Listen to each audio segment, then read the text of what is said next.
How does the Syracuse backcourt look for next season? Let's talk about it.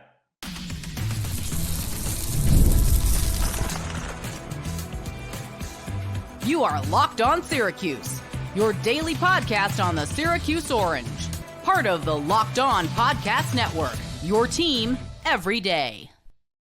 Hello, everyone, and welcome into Locked On Syracuse. I'm Jackson Holzer, and thank you for making us your first listen of every single day here on the Locked On Podcast Network, where it's your team every day, and we're free and available wherever you get your podcasts. And on today's show, we're going over the projected Syracuse basketball backcourt for next season. Yesterday, we did the front court, and now we're doing the backcourt, and we're going to start with the starters, then we're going to go to the backups, and then the overarching main takeaways from this unit. Very similar to last episode, just the backcourt players now. And off the top, I would also like to say if any of these players are new, and there are a few new faces in the backcourt for next season, they do have their own podcast. So I will drop a link in the description below for each new player on this team. So let's start with the projected starters for the Syracuse basketball backcourt for next season. And how about the starting point guard as of right now? Jaquan Carlos, the 6-foot transfer from Hofstra. He is a 4-star transfer. He started all 33 games last season and played about 36 minutes a night in those games with Hofstra. He averaged 10 points, 6 assists. And on this podcast, I've talked about how great of a distributor he is. And he led his conference in assists. So obviously he can pass the ball. He shot 41% from the field. He can shoot a little bit from distance at 34% and nearly a 90% free throw shooter. Overall, a relatively decent pickup for Syracuse basketball in the transfer portal. His role is to be the main facilitator on the team. He can get to the rim a little bit, but he is not quite the player that Judah Mintz is. In fact, he's pretty much the complete opposite. Judah Mintz was more of a score-first point guard, really a combo guard playing point guard, whereas Carlos is your traditional point guard, not nearly as athletic as Judah Mintz was. That's why I say his role is to get others the ball, all right? Maybe hit a couple of three-pointers every once in a while because he can shoot a little bit from deep. He should play around 25 minutes a night, but judging how the backcourt looks right now, it might be a little bit higher. I will get to later on in the show of what Syracuse's backcourt still needs, but Jaquan Carlos should play around 25 minutes a night. That would be ideal, but because Syracuse in their backcourt, I could easily see it being a lot more as of right now. So Jaquan Carlos projects to be the starting point guard as of right now for Syracuse basketball next season. Let's go now to the shooting guard. The starting two for Syracuse next year is projected to once again be JJ Starling. He is 6'4". He is a former Notre Dame player. He started all 32 games last season with Syracuse on 34 minutes a night, and he averaged 13, 3, and 3 with the team. He is relatively efficient. He shot 46% from the field, which is very, very good as a shooting guard. So he was really good from 2, especially considering he shot 32% from 3, which is but JJ Starling has already proven that he is really, really solid from the mid-range. What I would like to see JJ Starling improve, 3-point shooting is great. Obviously, you want him to be better than 32%, but what he really needs to improve is the free throws. He needs to improve his free throw shooting. Last year, he was at 71%. And it's kind of odd considering that JJ is a very good mid-range shooter and a free throw is basically mid-range. So 71% from your starting 2 guard is not really good enough. Okay, you can get away with 32% from 3, but 71% not good enough. I would like it to be next season at least 75%. I feel like that is an obtainable goal for JJ Starling next season. Really needs to improve his free throw shooting. His role is going to be similar to what it was last year, and that's what should be expected of him this year. He is going to be one of the main scorers on the team. He's one of the most talented players on the roster overall. He was a former 5-star high school recruit. He was one of the top transfers in the portal last year. And really, this is someone who struggled in the first half of the year for a couple of reasons. For starters, he was coming off an injury, a shoulder injury. Kind of hard to shoot when you have a bum shoulder. And that's why, as he kept playing and he was getting a little bit more healthy, his efficiency went up as the year went on. Another reason for it, perhaps, that he struggled and eventually started coming on late was the fact that he was adjusting to a new team. It's different. I know he grew up in the area, but it's a different team. He was asked to be one of the main stars on the team last year. He wasn't asked to do that as much at Notre Dame, even though he was a top recruit. They had a lot of guards on that roster at Notre Dame when he was there. They had a ton of guards, so he wasn't necessarily one of the only ones on that team. JJ Starling, with another year of experience under his belt, I think is going to take a bigger step next year. I can easily see him averaging around 15 points per game. And I would not be surprised if JJ Starling was on one of the 3 all-ACC teams next season. I would not be shocked. He had maybe a case for the honorable mention. He didn't quite get there. But this year, I think he'll take a step. And I would not be surprised if at least he cuts the 3rd team all-ACC. So looking at the starters, once again, that I project to start again for the Syracuse basketball backcourt next year. Jaquan Carlos, point guard from Hofstra, 4-star transfer, main distributor on the team right now, and then starting shooting guard, the same as it was last season. JJ Starling, expect him to take a bigger leap this year, maybe 15 points a game like I mentioned. He's going to be playing over 30 minutes a night again. JJ Starling, one of the main players on this roster. Those are the projected starters for Syracuse basketball's backcourt. Now, coming up, we'll get to the backups and what I think their roles are going to be next season.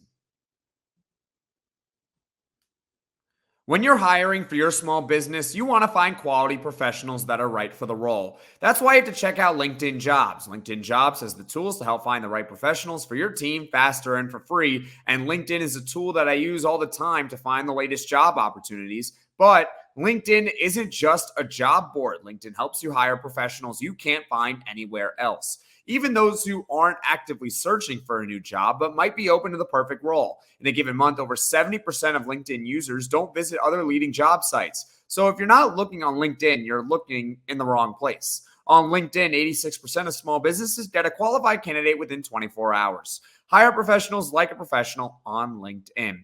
LinkedIn knows that small businesses are wearing so many hats, it might not have the time or resources to hire. LinkedIn is constantly finding ways to make the process easier. They even just launched a feature that helps you write job descriptions, making the process even easier and quicker. 2.5 million small businesses use LinkedIn for hiring. Post your job for free at linkedin.com/lockedoncollege. That's linkedin.com/lockedoncollege. To post your job for free, terms and conditions apply. Are you watching Fox Sports or ESPN on your TV all day? Have to turn down the volume with all that shouting? Make the switch to Locked On Sports Today, a free 24/7 sports streaming channel program for you every day to bring you the biggest stories without all the streaming. Locked On Sports Today brings you can't-miss analysis, opinions, and news, streaming 24/7 on YouTube or the free Amazon Fire TV channels app. Part of the Locked On Podcast Network, your team every day. Welcome back, everyone, into Locked On Syracuse. I'm Jackson Holzer, and on today's episode, we are going over the projected Syracuse basketball backcourt for next season. Yesterday, we did the front court. Now, it's the backcourt. And earlier, we discussed the projected starters for the team. Jaquan Carlos, the new point guard instead of Judah Mintz, but JJ Starling staying in his current role as the starting shooting guard for next year. And now it's time to get to the backups. And the first player that we're going to talk about is someone that I have mentioned so many times as being the biggest wild card on the roster, Chance Westry, 6'6" combo guard. I talked about him yesterday, how he can play forward. Well, he's also a combo guard. Can play probably point guard, can play maybe a little bit of shooting guard too. This is someone who can easily play 1 through 3 in this lineup, so I will include him in both. Okay? I make the rules. But anyways, yeah, he is the biggest wild card on this team, and people have said that he's got great vision. On the No Destination podcast, Naheem McLeod said exactly that Chance Westry is something that we need to know about him is he can really pass that ball. And if you look at the scouting reports when he was heading to Auburn as a borderline 5-star recruit, read the scouting reports about him.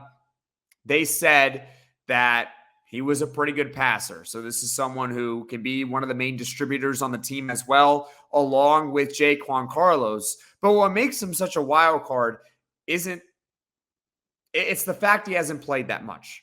11 games in 2 years, and in those 11 games, he averaged 3 points on 32% from the field. He was 0 for 14 from the three-point line at Auburn. So when he played, and I get it, he was dealing with injuries and everything like that, but his efficiency numbers weren't that good at all. So it's really, really hard to have a take on Chance Westry. What I will say is, if he's really good, if he is as good as what people might think he can be, Syracuse basketball's roster is pretty much set. They're pretty much set if he's really that good. Plain and simple. But we don't know. I don't know. So I will admit to you when I don't know, and I do not know how good or bad Chance Westry is. I cannot wait for early November when Syracuse basketball takes the court for the first time and we see Chance Westry in uniform for this team. Moving on, though, let's go to a consensus 4-star recruit, part of the 2 players that are coming in from high school on this team for next season. Elijah Moore, 6'4" shooting guard. His role will be primarily dependent on whether he can shoot. Because most players that are ranked around where Elijah Moore is ranked, and if you look on any recruiting website, he is a consensus 4-star, but some have him in the 50s, like top 50-ish in the country. A couple of them have him outside the top 100. So anyone in that range, you don't really expect a whole lot in year one as true freshmen. It's tough. Not a lot of them make huge impacts in year one. However, what Elijah Moore has that a lot of those players don't have coming out of high school is the ability to shoot and shoot from deep. That is what Elijah Moore is known for. And we've had Jamie Shaw on 3 senior recruiting analysts to discuss him. That's what he said. His role will be primarily dependent if he can shoot the basketball right away. So if he's hitting his shot in practice, you give him a few minutes a night in games. And if he's hitting his 3-point shot, he will play a substantial role on this team. And the comparison that I will give you is actually a fairly recent one. And it's someone that didn't quite work out at Syracuse in the end. But Justin Taylor carved out a role his freshman season, 17 minutes a night, because, in part, he shot 39% from 3-point range in his freshman year. I know it didn't end up working out, but what I'm trying to tell you is that if Elijah Moore can shoot 39% from 3 next season, expect him to play anywhere between 15 and 20 minutes a night, because you can never have enough shooting on the floor. So that does it for Elijah Moore. And now let's go to the final reserve in the backcourt, and that is Kyle Cuff, a 6'2" guard. He is returning to Syracuse from last season. He transferred over from Kansas heading into last year. He played 29 games. He had no starts, and it was on 11 minutes a night. And in those 29 games, he averaged 3 points on 41% shooting, 34% from 3. Yada, yada, yada. You know the numbers. You can look them up, right? But anyways, Kyle Cuff is someone that should not be playing 11 minutes a night next year. He shouldn't. He's just 3 points, shooting. What does he do that everyone else in the backcourt can't do? I know he can defend a little, but Jaquan Carlos was an all-conference defender at his school. So what I'm saying is that Kyle Cuff should not prevent Syracuse from going after another guard. Okay? He shouldn't. Kyle Cuff played 11 minutes a night last year. I would like that to be cut in half, maybe 5 minutes a night, if that, because I know people will say, well, he played at Kansas. And you have to be good to play at Kansas. What you don't know is that he was a 3-star recruit at Kansas. Yes, even the big colleges like a Kansas, Duke, North Carolina, all those schools, not every single player they bring in is a 5-star or high-end 4-star player. Not every one of them are. And Kyle Cuff was one of those players who committed to Kansas as a 3-star recruit. And there's nothing wrong with that. But then he transferred to Syracuse, and he really didn't do a whole lot last year. So 11 minutes a night for him this year, I wouldn't expect that again. I would say cut that in half at minimum. So that does it for the projected reserves on this Syracuse basketball backcourt. Once again, Chance Westry, the biggest wild card on the team right now. He is a 6'6" combo guard, can play the 1 through 3. You've got Elijah Moore, who is a consensus 4-star recruit, but his role is primarily dependent on whether he can shoot the basketball or not. And Kyle Cuff returning to Syracuse for this season, who really should not play a substantial role on the team next year, but he is a decent depth piece, especially if he's going to be the 6th guard, because I'm going to talk about coming up, Syracuse basketball can use another impactful guard. Locked On has launched the first ever national sports 24/7 streaming channel on YouTube, and it's now also available on Amazon Fire TV and the free Fire TV channels app. Locked On Sports Today is here for you 24/7, covering the top sports stories of the day with the local experts of Locked On, plus our national shows covering every league. Find Locked On Sports Today now available on the free Fire TV channels app.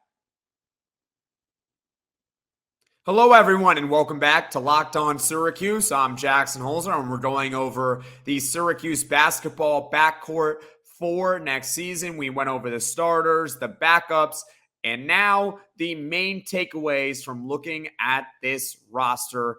And really, it's simple to me because I jot down notes before every single show. I take notes, I come up with the stats. I kind of write my opinions down so I can glance and everything like that. Here's what really came to mind. There are a lot of questions with this backcourt for next season. Simple. I talked about how the front court had a lot of clarity. There's a lot more. There's not as much ifs on the front court. It's mostly, yeah, you can basically expect this. With the backcourt, not so much. Lots of questions on it. I think they need another legit scorer because, yeah, I know JJ can score. I know he can. Who else? Who else in the backcourt can score? Anyone? Bueller? Anyone? I don't know. I don't know who else can score right now that you can really say, give him the ball and he can get a bucket. There's just no one of those guards on that roster right now. I'd prefer they get a guard that can score, that can also shoot the 3 ball. Because Elijah Moore is built up to be a shooter. He is. He's built up to be someone that can shoot the basketball from deep. But say he's not hitting his shot in year 1. Because it takes time sometimes for these players. It'll take time. Who else in the backcourt really stares you from distance? That you can definitively say is going to be better. JJ Starling, but what's his ceiling? Maybe 35%, but that's pretty good. You'd be happy with that, but you can't guarantee he'll be 35% next year. Jaquan Carlos was 34% at Hofstra. I know the three-point line doesn't change, but you can maybe expect it to go down a hair now that he's playing in the ACC. Chance Westry was 0 for 14 when he shot the 3 ball at Auburn, and he hasn't played in 2 years. Kyle Cuff is 34%, so you really don't have that extra scorer or that extra shooter right now in the backcourt. What you do have in this backcourt is two really good distributors. Maybe. Again, there's that question, right? We know Carlos can pass the ball. I'm confident that Jaquan Carlos will be one of the best distributing players in the ACC next season. I genuinely believe that. He led his conference in assists, and all you'll ever hear about him, if you talk to anyone about Jaquan Carlos, he's like a quarterback. He can pass the ball. Can Chance Westry pass the ball like people say? Can he? I hope. That would be really nice. So this backcourt, it has a lot of questions. And on Monday, May 13th, when this recording is released, I cannot tell you right now that this backcourt, looking at it on paper, is better than it was last season. I'm just being honest with you. I said I think the front court is much better than last year, but the backcourt I think has gotten a little worse. Judah Mintz, JJ Starling, Quadir Copeland was the backcourt last year. Those were the two starters and the sixth man. This year, it's Jaquan Carlos, JJ Starling is staying, and then Chance Westry is your three. So it's not as good as it was last year as of now, but here's the good news. Here is the good news. Syracuse has 3 open scholarships left. They have 3 of them. They have 10 players on the roster, and you're allowed 13. And there are still good quality guards in the transfer portal right now. I think a lot of people are talking. I haven't really talked about this guy at all on the podcast, but Braden Smith from Colgate is available in the transfer portal right now. There is a connection there. He was all Patriot League. Perhaps him. He would fit the bill. I know he didn't shoot great from 3 last year, but he's someone who can be an impactful guard. Put it to you this way. If Jaquan Carlos is this team's backup next season, if he is a backup point guard, they're in really good shape. Because then you would have 2 quality starters. JJ Starling still at the shooting guard. You're not going to find a point guard, especially now, better than Judah Mintz. But you have that extra point guard. And then your 2 reserves that you can bank on are Jaquan Carlos and Chance Westry. More than happy with that. I wouldn't necessarily call it better, but it's at least close to the backcourt from last season. And I could say it's definitely deeper. Lacks the top end talent, but is deeper. Because then Elijah Moore, there's not as much pressure of him to really be good right off the bat. And then Kyle Cuff, just really won't see 11 minutes a night. He wouldn't if they bring in another guard. So that is it for the main takeaways. Once again, a lot of questions on this Syracuse basketball backcourt. I do not think it is better than last year as of right now, but Syracuse still has time to address it with their 3 open scholarships remaining. Now, once again, these new players that I talked about, which are Elijah Moore and Jaquan Carlos, they each have their own podcast or have been talked about in podcasts. So I will leave a link to the Jaquan Carlos podcast in the description. I will also leave a link to the podcast where I had Jamie Shaw on, where he gave a brief description of Elijah Moore, and I'll put in a little timestamp for you as well. So when you go to it, you'll know exactly where you can find what he said about the 4-star recruit Elijah Moore. So that is it for today's episode. Thank you so much for watching. Thank you so much for listening. If you like this video, click that like button. And if you really liked it, subscribe to the channel, turn on those notifications, because, hey, all I'm going to say to you is that if Syracuse basketball does something in the transfer portal, I'm your guy to go to. So you got to turn on those notifications, because there will be a podcast that's recorded and brought up on YouTube or wherever you get your podcasts. So thank you so much for watching. Thank you so much for listening. Everyone, have a great day.